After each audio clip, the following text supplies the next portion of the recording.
We all appreciate you guys sticking around. Keep the energy going for Mr. Chris Biggs.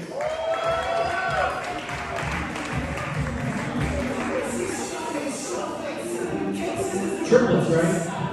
We're triplets? We could be. Yeah. Hello, folks. My name is Chris Biggs. What you need to know about me is I have been with my wife for over 20 years, and we have 4 kids together. Yeah. Thank you. 20 years. That is a lot of teaching moments for me.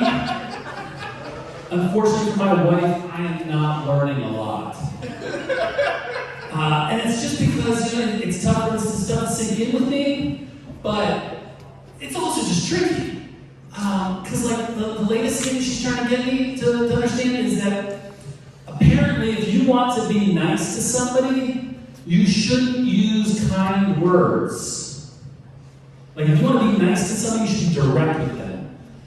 Kindness is not kindness, clarity is kindness. And I'll tell you what I mean. So like she loves to say to me, hey, when you get a moment, can you take out the trash? It's a very nice thing. And the problem is 15 minutes later, when I am still on the couch, still looking at my phone, and the trash is still in the house, she gets mad at me. And because what she really meant was, get up right now and take out the trash. And the problem is, I responded with kindness. I said, when she said, hey, when you get home, I said, sure thing, dear. And if I was being honest, what I would have said was, huh, did you say something? Because I wasn't really listening, I just heard this loud noise that was trying to make me stop doing what I was doing. But she should understand this, because every morning, she hits the snooze alarm like 3 times. It's the same thing. Like that alarm clock, that's another reason or area where we run into problems. Because she'll say to me, hey, we need to be out of the house tomorrow by 9 a.m. So what time should I set the alarm for? As if I am the long pole in this town. Okay? Because if it was up to me, my answer would be 8:45. I mean, I could be out of the house in 15 minutes because I don't care what I look like. She's going to do her hair and stuff. There's nothing I can do to make this look any better.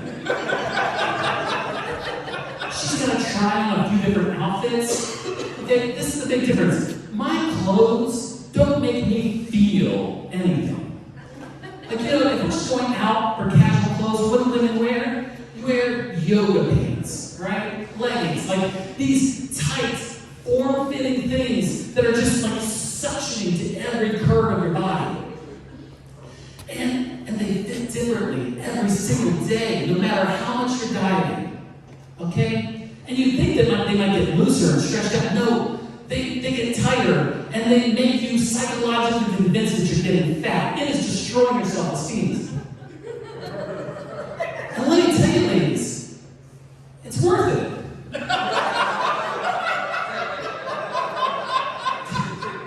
You look good in them. But what do men wear? And we have our athleisure wear, our joggers. I mean, we're just saying that so we don't sound like slobs, but it's just sweatpants. We have a drawstring in them, okay?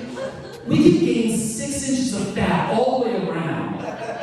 Before our pants go, I think there's something going on. So my wife takes a while to get ready, and it's my fault. And I mean that, it really is my fault. Because when we go out, and we're around public, and we see another woman, no matter what, my wife knows what I'm thinking. Like, do you remember when you were a kid, and that toy catalog would come at Christmas time, and you just go through and imagine playing with every toy in there? And like, you might go back and look at that G.I. Joe aircraft carrier a lot. Like, you know nobody's going to get you the G.I. Joe aircraft carrier. But you're going to think that maybe Santa thinks you were a really good boy this year. And you deserve to play the two toys at the same time. Santa is quick to remind you that thinking that makes you a pig.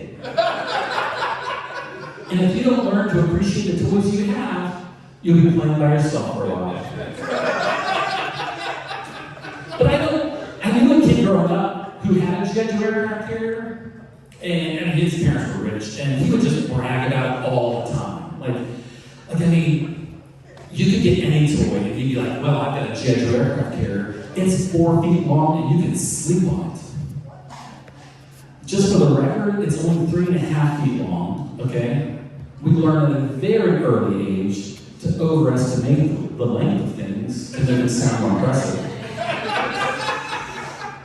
And apparently the toy is not special and you can sleep with it. But I don't want to be married to a scheduled aircraft carrier. I really don't.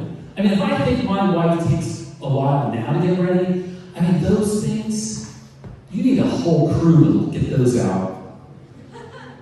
And my wife doesn't want to be a scheduled aircraft carrier. I mean, she doesn't want to deal with the sea men necessary for that. No, but she doesn't want to be an Etch-a-Sketch. Nobody's excited to play with an Etch-a-Sketch. It's just lying there so you turn the knobs over there every once in a while. She just wants to be appreciated. I mean, maybe a good start would be if I stopped comparing her to children's toys. But I do appreciate her, because here's the thing. When we're out in public and we see another woman, we all know what I'm thinking. But I also know what that other woman's thinking. Because when she sees my wife with me, she's going, wow, he must be amazing at making her laugh. Hey, my name is Chris Biggs. Thank you very much. Give it up for Chris Biggs. I thought you were going to dance in this song. You have 4 kids and a wife. No, you're not. As you said, no, all right. New Year's resolution for a dead husband. New Year's resolution. Okay. And a quarter zip. You're like the HCG version of demands. My New Year's resolution is I want to finally write some jokes about my kids. Because like I've got this problem where you really can't write jokes about things that bother you. Dude, I hear that. When I was coaching, it's therapy. I fuck them kids. And I come here, don't fuck them kids, but fuck them kids. I'm not going to join in, but yeah, sure. Listen, I used to be responsible. I was in charge of teenagers for a very long time, so I understand. Do your kids are teenagers yet? They are. I've got a 15. What do you do? Yeah. You punch them in the chest yet? It's a girl, so I'm scared. Did you punch her in the chest yet? I'll push her down some stairs. Let's write this stuff down. Keep it going, Mr. Chris Biggs.